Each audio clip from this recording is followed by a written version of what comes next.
Blessings, brothers and sisters. Welcome to today's devotional. It's Psalm 91.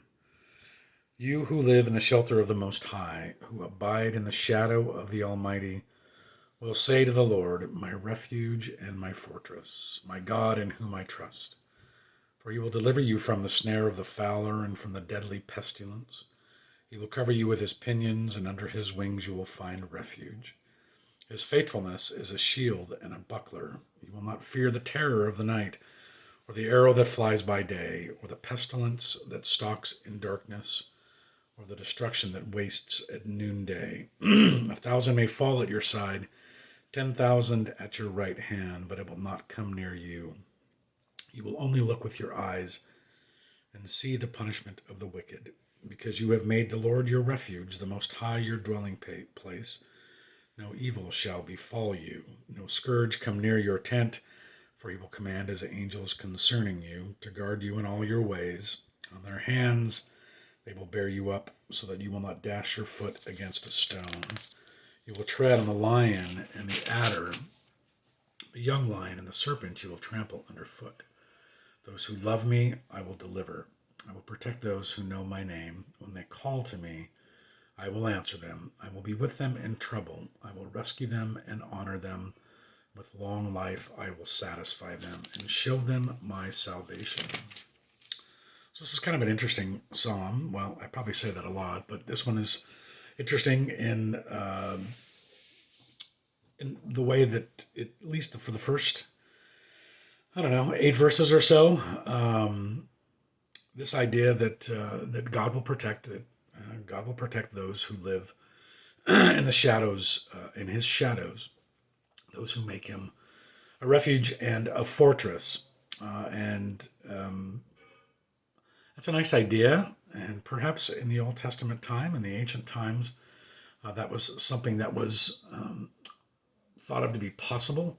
That when bad things happened, it was because God was not showing you favor, or because you were out of compliance with the covenant, or you had been sinning, or committed some kind of sin and hadn't yet atoned for it or made a sacrifice for it, and then good things were happening to you, or you were avoiding the bad things, that God was on your side and watching over and protecting you, which, as I've said in the past, is a really difficult kind of way to live.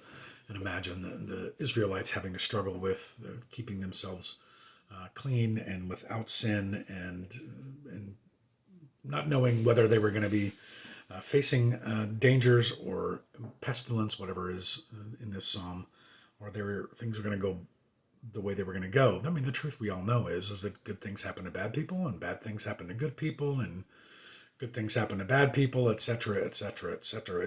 This is the world that we live in, and God's not necessarily in the business of protecting us from daily trials, troubles, and tribulations. But certainly in the past for the Israelites, he did protect them from a lot of things. I mean, you think of the Exodus and the pestilence that the Egyptians faced, and they were protected from those things.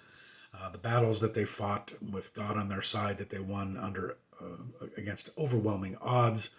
So there was reason to think and to believe that way. But what also makes this psalm interesting for me is the final, I don't know, from verse 9 till 16. And in particular, let's see, in verse 11 and 12, those two verses may sound somewhat familiar to you, because those words were used to tempt Jesus. The devil, Satan, had tempted him in the desert by saying to him, taking him up to the top of the temple and saying, "Jump off the temple, jump off the temple, and God will save you, because His angels will protect you, and your foot will not be dashed against any stone." And Jesus replied to the devil that don't tempt your God. We are not to tempt God, but aside from that, those verses 9 through 16 really do make me think of Jesus. God was his dwelling place. No scourge came near him. He was protected. He will tread on the lion and the adder, the young lion and the serpent, which are references to lions, are usually thought of as royalty or as rulers. Of course, thinking of Rome. serpents or adders being thought of as representative of evil or the devil. Think about the Garden of Eden. Those who love me, I will deliver. I will protect those who know my name. And when they call to me, I will answer them. I will be with them in trouble, and I will rescue them and honor them. With long life, I will satisfy them and show them my salvation.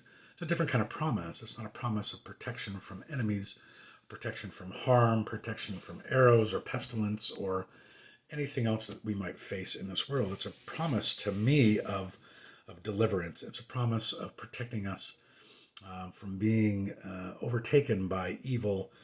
It is a promise of presence, of when we call, that he will answer us. Jesus does hear all of our prayers and will be with us in trouble and rescue us and honor us, which is what God does as through Jesus Christ. And of course, long life isn't a guarantee, but eternal life can be made a reference out of that. And he will show us his salvation, which he clearly did on the cross. And so we have a different kind of promise here from God that is not protection from earthly things. It is a promise of a much greater threat to all of us, and it is the repercussions of our sin and the possibility of eternal life apart from God or with God. So Jesus took care of that for us, and all of those promises to us he has maintained. And the reality of them is that it is a reality. It's not a fantasy and it's not a hope. It is a truth that all of those things God did for us through Christ. And that's really, truly an amazing thing, and really the blessings that are eternal for us that aren't determined by the circumstances of what's going on in our life. Christ has done all of those things. So that's kind of an interesting song for today. That's our devotion. Tomorrow we have Psalm 92. Until then, blessings to you all.